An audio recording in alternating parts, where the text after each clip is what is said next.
شکریہ جی شکریہ.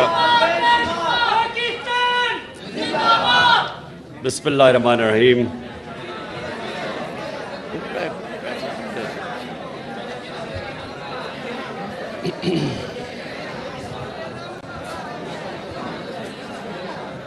ایاک نعبد و ایاک نستعین.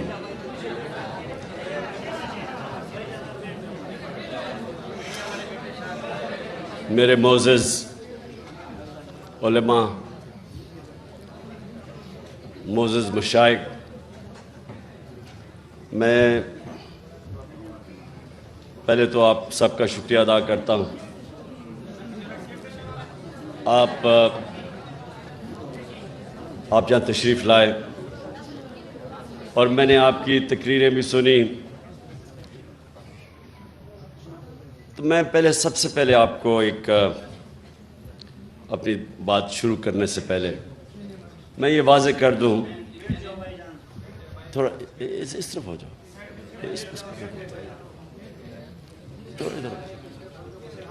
اور آپ بھی نیچے ہو جاؤ، وہ نہیں دیکھ سکتے.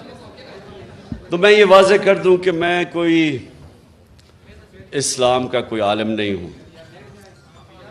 میں کوئی ایک اپنے آپ کو اسکالر نہیں سمجھتا اسلام کا.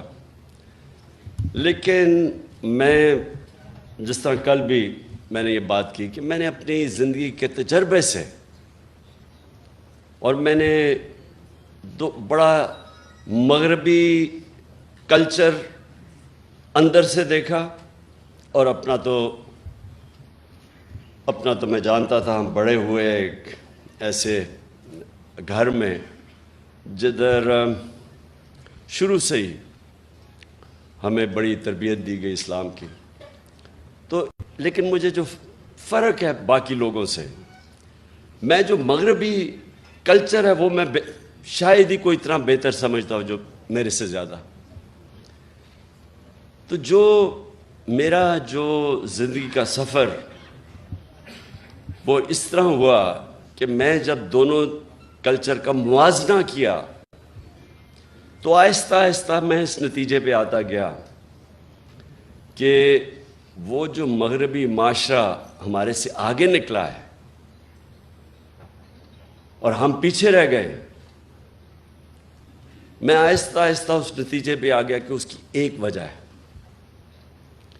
کہ ہمارے نبی صلی اللہ علیہ وسلم رحمت للعالمین، ہمارا جو رب ہے وہ رب العالمین ہے، رب المسلمین نہیں ہے، مسلمانوں کا خدا نہیں ہے، انسانوں کا خدا ہے. اور ہمارے جو نبی صلی اللہ علیہ وسلم تھے وہ سارے انسانوں کے لیے رحمت بن کے آئے تھے. اللہ چاہتا تو وہ صرف مسلمانوں کے لیے رحمت بن کے آئے، لیکن وہ سب انسانوں کے لیے رحمت بن کے آئے تھے. اس کا کیا مطلب ہے؟ اس کا مطلب یہ ہے کہ جب اللہ ہمیں حکم کرتا ہے کہ نبی صلی اللہ علیہ وسلم کی شریعہ پہ چلو، ان کی سنت پہ چلو، تو وہ ہماری بہتری کے لیے اللہ کہتا ہے. یہ میں آپ کو پھر بتا رہا ہوں کہ یہ میں اپنے زندگی کے تجربے سے ان چیزوں پہ پہنچا، ان نتیجوں پہ پہنچا کہ جب اللہ حکم کرتا ہے کہ ان کی زندگی سے سیکھو، ان کی سنت پہ چلو، تو اللہ کیا کہہ رہا ہے؟ اللہ ہمیں کیونکہ ہمارے سے پیار کرتا ہے، اللہ وہ اپنی مخلوق سے سب سے زیادہ پیار کرتا ہے، تو وہ ہمیں وہ راستہ دکھا رہا ہے جو راستہ انسان کے عروج کا ہے. کیونکہ دنیا کی تاریخ میں نہ کوئی وہ انسان اس عروج پہ پہنچ سکتا ہے، نہ کبھی پہنچے گا جو ہمارے نبی صلی اللہ علیہ وسلم پہنچ ہی نہیں سکتا. کوئی اتنا بڑا لیڈر نہیں بن سکتا. کسی ایک انگریزی کتاب ہے کہ دنیا کے جو 100 سب سے عظیم لوگ، انگریزی کتاب ہے، ولیم ہارٹ انگریز نے لکھی ہوئی ہے. اس میں وہ کتاب 100 انسانوں کی بات کرتا ہے کہ دنیا کے سب سے عظیم انسان تھے. اس میں جو وہ سب سے نمبر 1 رکھتا ہے وہ ہمارے نبی صلی اللہ علیہ وسلم کو رکھتا ہے. کیوں رکھتا ہے؟ کیونکہ کسی انسان نے اتنی زندگی میں اچیومنٹ کی نہیں کسی انسان نے وہ دنیا کے اندر اس کو وہ عروج ملا ہی نہیں، وہ کام کیے ہی نہیں جو ایک انسان نے کیے۔ میں جب یونیورسٹی میں تھا، ہم کتابیں پڑھتے تھے کہ جی وہ فلانا آدمی بڑا کامیاب ہے۔ میں کرکٹ کی بھی کتابیں، جو اچھا کھلاڑی تھا اس کے اوپر پڑھتا تھا۔ کیوں پڑھتے تھے؟ کیونکہ ہم ان سے سیکھنا چاہتے تھے، ہمارے رول ماڈل تھے۔ آج ہمارے بچے بل گیٹس کا پڑھتے ہیں کہ دنیا کا سب سے کامیاب ٹیکنالوجی کا آدمی ہے، کہ وہ کیسے پہنچا، اسٹیو جابز، یہ بڑے لوگ جو کامیاب ہیں، لوگ ان کی کتابیں پڑھتے ہیں۔ تو جو آج انسان سب سے دنیا کی تاریخ کا عظیم آدمی تھا، تو اللہ ہمیں حکم کر رہا ہے کہ ان کی زندگی سے سیکھو، کیونکہ اگر آپ نے اوپر جانا ہے تو ان کے راستے پہ چلو۔ اللہ کو فائدہ نہیں پہنچا سکتا کوئی، اللہ بے نیاز ہے، یہ ہماری بہتری کے لیے وہ کہتا ہے۔ تو میرا یہ سب سے پہلا یہ نتیجے پہ میں کیسے پہنچا، کیونکہ جب میں نے دونوں معاشرے دیکھے، آپ حیران ہوں گے کہ جو مدینہ کی ریاست کے اصول بنائے تھے میرے نبی صلی اللہ علیہ وسلم نے، آپ حیران ہوں گے کہ وہ ان اصولوں پہ وہ مغربی معاشرے چل رہے ہیں۔ جو انہوں نے مدینہ کی ریاست پہ ایک ان انسانوں کو جن کی کوئی حیثیت ہی نہیں تھی، ان کو دنیا کی امامت کروا دی، اور یہ تاریخ کا حصہ ہے۔ ایک کتاب ہے، بڑی تاریخی کتاب، اس کو کہتے ہیں دا فال آف رومن ایمپائر، ایک بڑا ہسٹورین گبنز اس نے لکھی ہوئی ہے۔ اس میں ایک پورا چیپٹر ہے کہ کیسے وہ رومن ایمپائر جو اتنا بڑا سلطنت تھی، سپر پاور تھی، وہ کیسے گری۔ اس میں پورا چیپٹر ہے کہ ایک انسان اٹھا عرب سے، اور دیکھتے دیکھتے اس نے گھٹنے ٹیک دیے اس کے سامنے۔ تو اس نے کیا کیا، جو چیزیں کی نا، وہ تھی مدینہ کی ریاست میں انہوں نے بنیاد رکھی۔ بنیاد کس چیز پہ رکھی؟ سب سے پہلی بنیاد رکھی عدل اور انصاف پہ۔ یہ جو آپ ایک چیز یاد رکھ لیں کہ جس معاشرے کے اندر قانون کی حکمرانی نہیں، جدھر انصاف نہیں، وہ جانوروں کا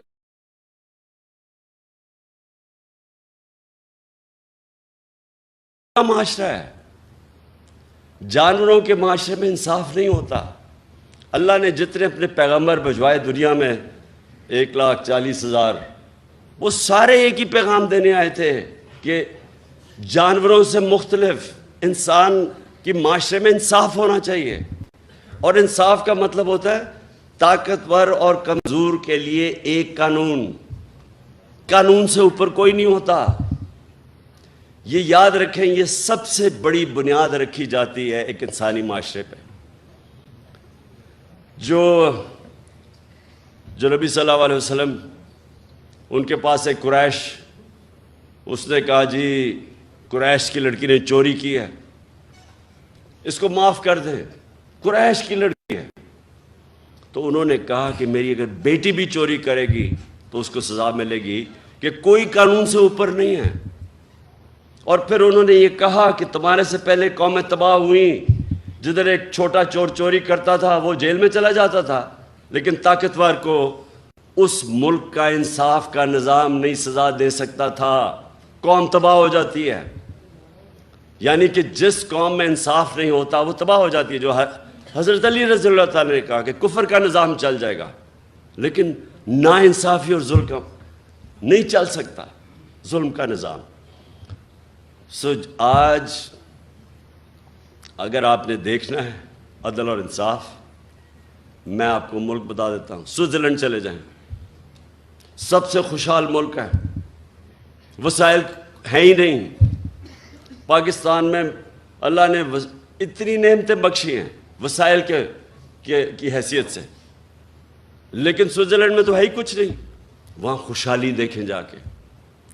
اور ایک انڈیکس ہوتا ہے کہ ایک ملک میں، اسے کہتے ہیں رول آف لا انڈیکس، یعنی انصاف کتنا زیادہ ہے کس ملک میں۔ آپ حیران ہوں گے کہ مسلمان ملکوں میں 20% بھی نہیں ہے انصاف، رول آف لا۔ سوئٹزرلینڈ میں تقریباً 100% ہے، کوئی قانون کے اوپر نہیں ہے. انصاف اور خوشحالی، ظلم کا نظام اور تباہی، یہ میرے نبی نے تب کہہ دیا تھا. دوسری چیز، فلاحی ریاست. مدینہ کی ریاست دنیا کی تاریخ کی پہلی فلاحی ریاست بنائی گئی تھی.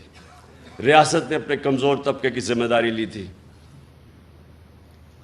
ریاست نے پورے بیواؤں، معذوروں کو، یتیموں کو، غریبوں کو پینشنز، مسلمان کے زمانے میں، حضرت عمر کے زمانے میں پینشنز آئی تھیں. پہلی دفعہ بوڑھوں کو بھی ذمہ داری لی. انسانی معاشرہ تھا. آج اگر آپ نے یہ دیکھنا ہے فلاحی ریاست کدھر ہے؟ ڈنمارک، سویڈن، ناروے، برطانیہ. آپ وہاں جا کے دیکھیں کہ کیسے انسانوں کی قدر ہے. میں آپ کو دعویٰ کرتا ہوں کہ وہ اپنے جانوروں کا ہمارے انسانوں سے بہتر دھیان رکھتے ہیں. وہاں ایک پولیس والے کو 3 سال سزا دے دی کہ وہ پولیس کے کتے کے اوپر، وہ اپنے کتے پہ کسی نے دیکھ لیا کہ اس کو مار رہا تھا، پولیس والے کو سزا دے دی. یا پولیس والے انسانوں کے ساتھ کیا کرتے ہیں؟ ابھی وہ شہباز گل کے ساتھ کیا ہوا ہے؟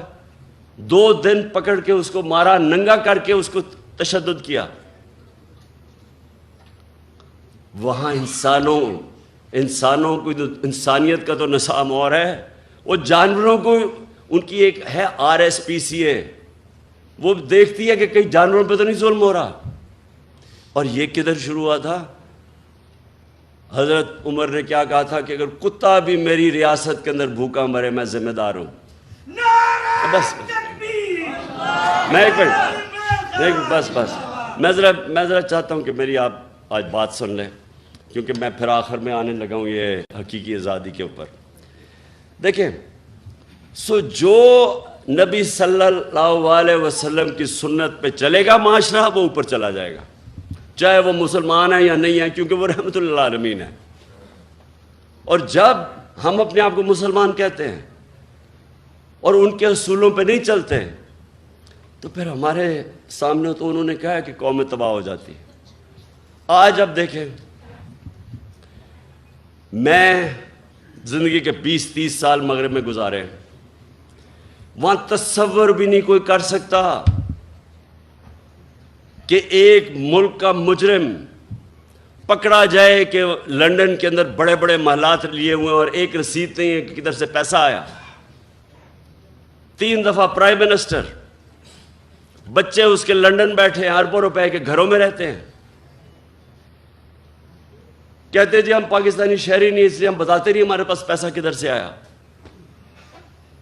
وہ عدالت، سپریم کورٹ اس کو کنوکٹ کرتی ہے. مفرور جھوٹ بول کے ملک سے باہر بھاگتا ہے، اور وہ آج پاکستان کے فیصلے کر رہا ہے. وہاں بیٹھ کے ابھی یہ جو آڈیو لیکس آئی ہیں، یہ جو انکشاف آپ کے سامنے ہوئے ہیں، ان کے اندر پتہ چلے گا کہ وہ سارے ایک مفرور، ایک کرپٹ آدمی، ایک جھوٹا آدمی، ایک اربوں روپے اس ملک کے چوری کر کے بڑے بڑے محلت میں باہر رہنے والا آدمی، وہ ملک کے فیصلے کر رہا ہے. یہ مغرب میں تصور بھی نہیں ہے.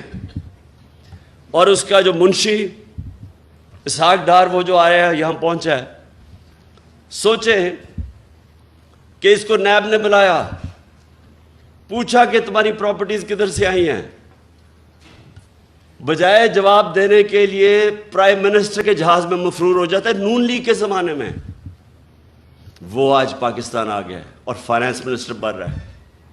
یعنی اب پاکستان کا پیسہ، فائنانس کس کے حوالے کر رہے ہیں؟ جو مفرور 5 سال سے بھاگا ہوا تھا کہ جی میری طبیعت ٹھیک نہیں تھی.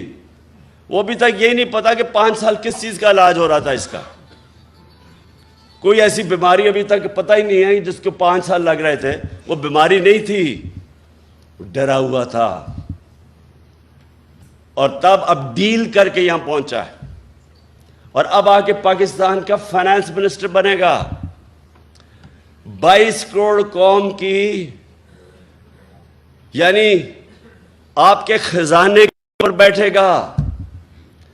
بلے کو بٹھاؤ گے دودھ کی حفاظت کرنے کے لیے. یہ کسی مغربی معاشرے میں نہیں ہو سکتا کیونکہ وہاں انصاف ہے.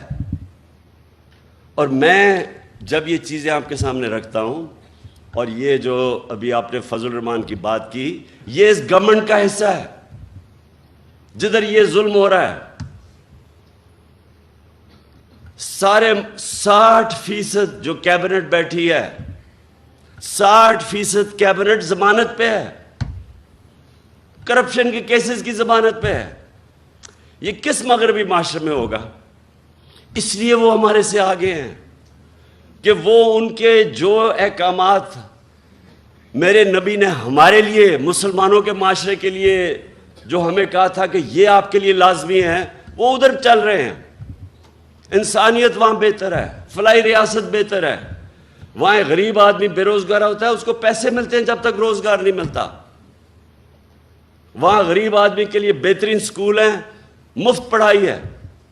غریب آدمی کسی ہسپتال میں جائے اس کو مفت علاج ملتا ہے. جو ہم نے کوشش کی ہیلتھ کارڈ لا کے کہ عام لوگوں کے لیے، غریب گھرانے کے لیے ہیلتھ انشورنس کہ 10 لاکھ تک کہیں بھی علاج کروا سکو، یہ تو ہم نے شروع کیا. یہ سارے مغرب میں ہیں. ادھر فلاحی ریاست ہے. عدالت میں جاتا ہے غریب آدمی، حکومت اس کو وکیل کر کے دیتی ہے، حکومت انصاف دیتی ہے اس کو. اس لیے اللہ کی برکت آتی ہے وہاں. جب غریب آدمی کی آواز، اس کی جب دکھ اور درد کی آواز اوپر سنتا ہے، اور جب آپ اس کی خدمت کرتے ہیں وہ بھی سنتا ہے اوپر والا. تو میں نے وہ معاشرے دیکھے ہیں.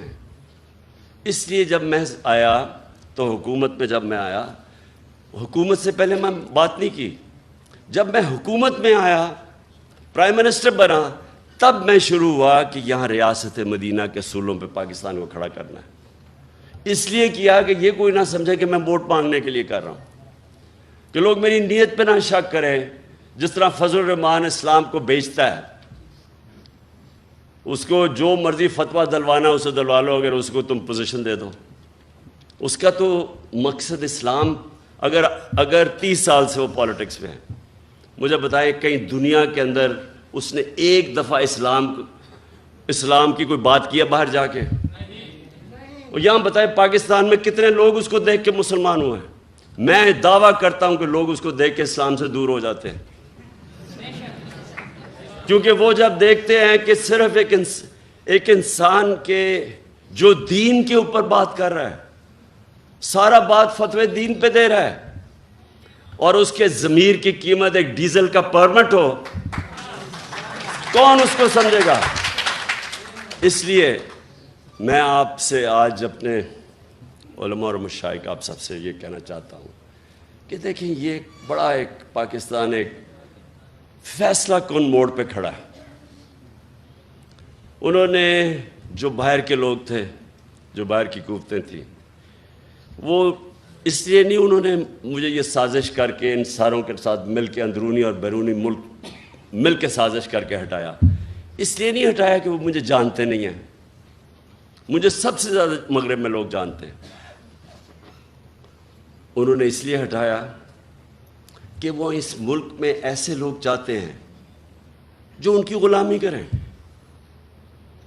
اور جتنا بڑا ڈاکو ہوتا ہے اتنا ہی وہ بزدل ہوتا ہے، کیونکہ اس کو پیسہ بچانا ہے اپنا.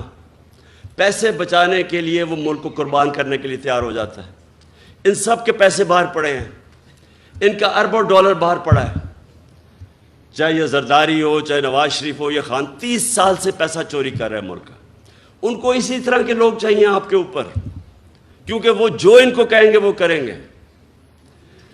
جب زرداری اور نواز شریف 10 سال 8 سے لے کے 18 تک جب یہ اقتدار میں تھے، 400 ڈرون اٹیک کیے امریکہ نے پاکستان پہ.